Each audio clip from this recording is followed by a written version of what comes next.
Hi guys, welcome to X. आज हम लोग डिस्कस करने वाले हैं जो अभी सुपर साइक्लोन यागी आया हुआ है उसके बारे में। तो सुपर साइक्लोन यागी, हम लोग इसके बारे में सब कुछ जानेंगे। ये साइक्लोन क्यों नहीं कहते, इसको सुपर साइक्लोन क्यों कहा जाता है, और ये नाम जो यागी है ये कौन रखा है, या फिर आगे ट्रॉपिकल साइक्लोन से रिलेटेड सब कुछ। तो हम लोग सबसे पहले जानेंगे ट्रॉपिकल साइक्लोन्स होता क्या है। तो ट्रॉपिकल साइक्लोन एक्चुअली एक लार्ज स्केल वेदर सिस्टम है। बोले तो इसमें मौसम का प्रभाव दिखता है, ठीक है। और ये जो है actually rotating low pressure centre है with strong winds and organised by convection. इसको मैं अभी बताऊंगा। ये एक ऐसे ऐसे साइक्लोन उठता है, बीच में यहाँ पर लो प्रेशर एरिया होता है, ठीक है, और ये स्ट्रॉन्ग विंड्स है, स्ट्रॉन्ग विंड्स। अब हम लोग बात करेंगे कि इसका फॉर्मेशन में क्या क्या रिक्वायरमेंट चाहिए, ठीक है। तो सबसे पहले है war motion current, warm motion water. जो पानी है, समुद्र का सरफेस टेम्परेचर है वो 26 डिग्री या 27 डिग्री सेल्सियस होना चाहिए, मतलब इतना गर्म होना चाहिए, ठीक है। क्योंकि गर्म होगा तभी होगा, आगे मैं सब बताऊंगा। अभी बस आप याद रखिए कि होगा क्या। लो वर्टिकल विंड शेयर, बोले तो वर्टिकल विंड, एक विंड जो होता है जो ऐसे चलता है लेट कर, और एक विंड जो एटमॉस्फेयर में चलता है नीचे से ऊपर, ठीक है। मॉइस्चर इन द एटमॉस्फेयर, जो एटमॉस्फेयर है, वातावरण है, उसमें मॉइस्चर, जो पानी के कण है उसमें वाटर मॉलिक्यूल्स भरा होना चाहिए, मतलब ज़्यादा नमी होना चाहिए पानी में, पानी एटमॉस्फेयर में, वातावरण में। कोरियोलिस फोर्स, कोरियोलिस फोर्स क्या होता है कि जो अर्थ होता है, ठीक है, अर्थ जब रोटेट करता है, ये अर्थ इक्वेटर है, तो अर्थ रोटेट करता है, गोल गोल घूमता है। तो जब गोल कुछ भी चीज़ घूमता है ना, तो मान लीजिए आप सीधा जा रहे हैं, अगर आपको कोई गोल घुमा दे तो आप थोड़ा सा गोल टिल्ट करें, तो हवा भी चलता है ना, वो थोड़ा सा मुड़ जाता है, ऐसे ऐसे टर्न हो जाता है हवा, ठीक है। ये हवा इधर चला जाएगा और ये हवा नीचे की ओर टर्न करेगा, हल्का हल्का टर्निंग होता है, मतलब हवा सीधा नहीं, हवा भी टेढ़ा हो जाता है। तो इसको कहते हैं कोरियोलिस फोर्स, ठीक है, the force induced by due to earth rotation. अब ये जो टाइप्स है ये हम लोग थोड़ा देर बाद पढ़ेंगे। अब हम बताते हैं एक्चुअली कि होता क्या, मैं अब आपको बताने वाला हूँ, ठीक है। तो ध्यान यहाँ देना है। अब हम लोग यहाँ पे सीधा आए हैं, तो अब हम लोग सीधा करते हैं। ये मान लीजिए समुद्र है, नॉट अ गुड पेन। ये सी सरफेस है, ठीक है। अब आपको पता है कि यहाँ पे अगर गर्मी, सी सरफेस का टेम्परेचर हम लोग कितना चाहिए था, हम लोग को 27 डिग्री सेल्सियस चाहिए था। इससे होगा क्या, पानी गर्म है, गर्म पानी के ऊपर जो हवा होगा ये भी गर्म होगा, गर्म हवा ऊपर उठता है, ऊपर की ओर उठेगा। अब ये हवा यहाँ आ गया, अब यहाँ पे क्या बना, अब यहाँ पे बन गया वैक्यूम, यहाँ पे आ गया वैक्यूम। अब इस वैक्यूम को भरने के लिए, अब यहाँ पे एक्चुअली वैक्यूम हो गया, यहाँ पे तो हाई प्रेशर होगा क्योंकि ऊपर, और यहाँ पे एक लो प्रेशर एरिया बना क्योंकि यहाँ पे हवा नहीं है। अब इस हवा को भरने के लिए इधर से विंड चलेगा, विंड सीधा आता पर due to Coriolis force wind भी टर्न कर जाता है। अब आपको समझ में आ रहा होगा कोरियोलिस फोर्स का काम क्या होता है। अब कोरियोलिस फोर्स क्या करेगा, विंड अचानक से इधर से आ रहा सब तरफ से, ये ऐसे ऐसे ऐसे ऐसे रोटेशन होगा स्टार्ट इसका। अब इसमें क्या चाहिए, एक और चीज़ इसमें हमको चाहिए, मॉइस्ट वाटर ड्रॉपलेट्स या फिर मॉइस्ट टेम्परेचर। अब इसमें मॉइस्चर जब होगा तब क्या होगा कि यहाँ पे क्लाउड्स बनेंगे, यहाँ पे क्लाउड्स बनेंगे, और ये क्लाउड्स कौन सा होगा, क्यूमुलो निम्बस क्लाउड्स, ठीक है। ये कन्वेक्शन से हुआ, तुरंत गर्मी हुआ यहाँ पे, चूंकि यहाँ गर्मी था, ये समुद्र का जो मॉइस्चर है इसको लेके ये उठा और फिर ये बरसेगा, और जितना बरसेगा उतना स्ट्रांग होगा, ठीक है। अब हम लोग इसके बारे में थोड़ा और बात करेंगे, इसके कुछ टर्मिनोलॉजीज के बारे में, ठीक है। ये बनने का प्रक्रिया हो गई, ये बनता कैसे है। अब होपफुली आगे के स्लाइड्स में ये होगा, हाँ है। अब जैसे ना, ये स्टेजेस होता है कुछ, जैसे स्टेजेस ऑफ डेवलपमेंट, कोई भी चीज़ जो होता है, अब अचानक से वो साइक्लोन सुपर साइक्लोन तो नहीं बन जाएगा। सबसे पहले ट्रॉपिकल डिस्टर्बेंस होता है, मतलब एक वीक रोटेशन होता है। वो जो लो प्रेशर एरिया को भरने आया था वहाँ पे एक हल्का धीरे धीरे वो घूमेगा, ठीक है। अब क्या होगा, यहाँ पे एक डिप्रेशन क्रिएट होगा, ट्रॉपिकल डिप्रेशन। अब ये जो है एक्चुअली ये थोड़ा और गहराएगा, ये थोड़ा और तेज होगा। फिर डिप्रेशन के बाद डिस्टरबेंस होगा, फिर डिप्रेशन होगा, फिर स्टॉर्म होगा। अब ये ऑर्गेनाइज हो जाएगा। अब ये सब ऑटोमेटिक हो जाएगा, यहाँ से पानी उठ रहा है, हो लो प्रेशर बन रहा है, ये ऑटोमेटिक होने लगेगा। फिर ये साइक्लोन जब एक बहुत अच्छा यहाँ पर आई बन जाएगा। आई मतलब मैं बताऊंगा आई क्या होता है। जो सेंटर पॉइंट होता है ना उसको आई कहते हैं, आई ऑफ द स्टॉर्म। और उसके आसपास जो विंड्स है, तब जाके ये साइक्लोन बनेगा, ठीक है। और ये देखिए साइक्लोन से इंड्यूस क्या होता है, साइक्लोन बहुत सारा चीज़। साइक्लोन आता है तो उसके वजह से वाटर वेव्स, सुनामी उनामी आता है, बहुत सारा चीज़। अब हम लोग आगे बढ़ते हैं। अब हम लोग आगे यहाँ पे बात करेंगे कि एक्चुअली यागी के बारे में बात करते हैं, और अभी हम आई भी समझा देते हैं। क्या होता है कि ये साइक्लोन हो गया, ठीक है, या फिर ऐसे नहीं समझाते साइक्लोन, ऐसे नहीं, ऐसे देखिए। ये लेट मी एक पिक्चर ज़रूर होगा। हाँ, this is the picture, I of the storm. ये जो पॉइंट है ना, this, let me change the colour. ये जो पॉइंट है, this point, this is the I of the storm. और ये लो प्रेशर एरिया है, और इस आई का एरिया जो रहेगा, जितना एरिया आई कवर करेगा, यहाँ पे स्टेबिलिटी रहेगा, यहाँ पे कोई बारिश कुछ नहीं होगा, यहाँ पे कुछ होगा ही नहीं, मतलब यार ठीक चल रहा है, सब कुछ बढ़िया।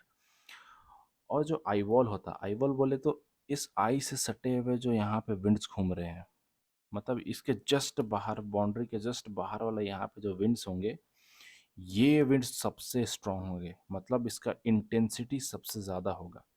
और फिर रेन बैंड्स, रेन बैंड्स आपको ये दिखेंगे, रेन बैंड्स मतलब यहाँ तक आपका जा रहा है, ये यहाँ है, यहाँ है, यहाँ है, मतलब इस एरिया में जहाँ जहाँ तक ये जा रहा है, इसको कहेंगे रेन बैंड्स। रेन बैंड्स मतलब यहाँ पर बारिश होगा, यहाँ पे बारिश होगा, जैसे कि साइक्लोन आता है बंगाल की खाड़ी में, और झारखंड तक, छत्तीसगढ़ तक बारिश जाता है, तो ये रेन बैंड कहेंगे इसको, ठीक है। तो हम लोग आई समझ लिए हैं, आई वॉल समझ लिए हैं, रेन समझ लिए हैं। अब लो प्रेशर भी समझ लिए थे। अब हम लोग तो वापस चलते हैं यागी के बारे में। ये है यागी, ठीक है, इसका नाम है यागी। और ये यागी इस बार रखा गया है जापान के द्वारा। ये नामकरण जो होता है, ये नाम कभी जापान रखता है, कभी ऑस्ट्रेलिया लिखेगा, कभी इंडिया रखेगा, ऐसे नाम ये बदलते रहता है। अभी इस बार जापान रखा और इसका नाम रखा है यागी। अब कैटेगरी, कैटेगरी जो होता है, मतलब कैटेगरी जैसे अर्थक्वेक को हम लोग नापते हैं, उसी तरह कैटेगरी होता है, मतलब कितना इंटेंसिटी से आया। 1 to 5 के स्केल में इंटेंसिटी नापते हैं। 1 2 3 4 5। स्पीड का लिमिट होता है इतना किलोमीटर पर आवर है, तो ये रहेगा। 2 में और ज़्यादा होगा, 3 में और ज़्यादा होगा, 4 में और ज़्यादा, और 5 जब होगा, कैटेगरी 5 का साइक्लोन को हम लोग कहेंगे सुपर साइक्लोन। इसमें विंड का रफ्तार बहुत तेज रहता है, लगभग 220 किलोमीटर पर आवर से ऊपर, ठीक है। अब ये जो है स्केल, इसका नाम है सफ़ीर सिम्पसन स्केल, SSS, ठीक है। सफ़ीर सिम्पसन स्केल, ये दोनों साइंटिस्ट का नाम है, और ये इस स्केल पे होता है। तो ये एक बहुत ज़रूरी कि ट्रॉपिकल साइक्लोन को जो हम लोग इंटेंसिटी को जो नापते हैं, उसको किस स्केल में नापते हैं। तो हम लोग नापते हैं जो इंटेंसिटी स्केल है, उसको हम लोग नापेंगे सफ़ीर सिम्पसन स्केल में, ठीक है। अब हम लोग समझ गए हैं कि इस सफ़ीर सिम्पसन स्केल क्या होता है। हम लोग जानेंगे कि ये यागी था, ये किस कैटेगरी था। यागी जो है कैटेगरी 5 का था।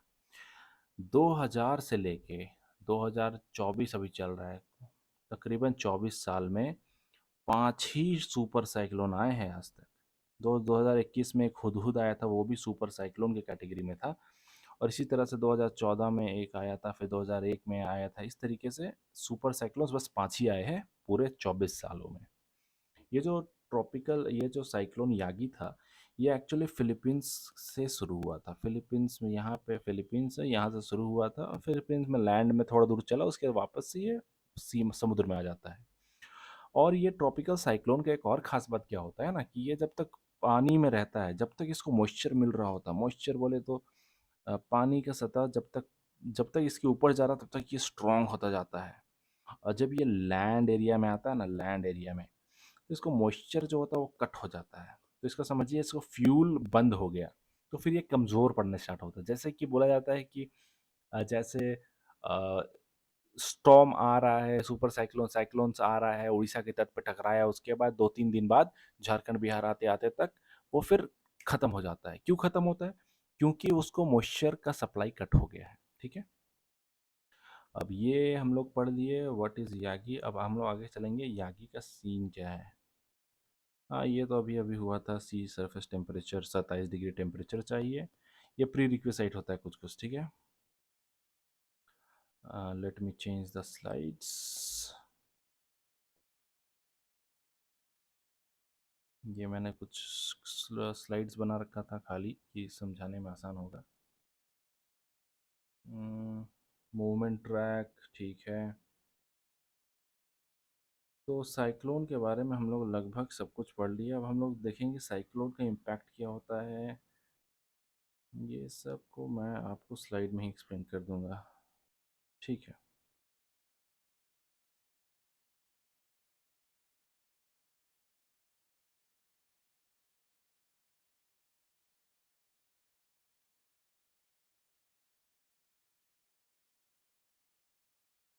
अब हम लोग देखते हैं यहाँ पे कि चलिए ठीक है, साइक्लोन जो है, हम्म,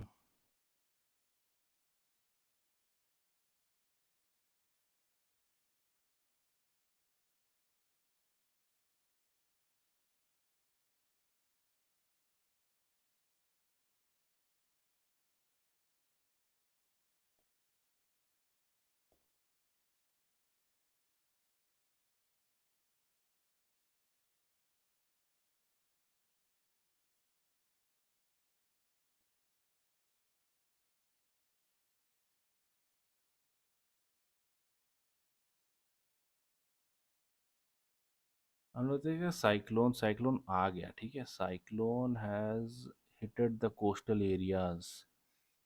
अब यहाँ पे क्या होगा, बहुत तबाही मचेगा, ठीक है। स्पीड, हाई स्पीड विंड से, फिर सुनामी वेव से, जो समुद्र के वेव से, कोस्टल इरोजन्स होंगे। यहाँ पे जो सी के किनारे जो सोर्स लाइन से जो नज़दीक इंफ्रास्ट्रक्चर होंगे वो डैमेज होगा। फिशरीज इंडस्ट्री डैमेज होगा। तो इससे बचने के लिए हम लोग क्या करते हैं, सबसे पहले तो हम लोग मिटिगेशन वाला पार्ट करेंगे कि ठीक है भाई, नुकसान से पहले बचने का उपाय लगाना पड़ता है।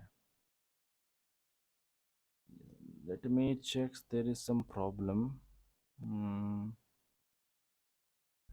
तो प्रिपेयर्डनेस, प्रिपेयर करना पड़ेगा। Early warning system, early warning system,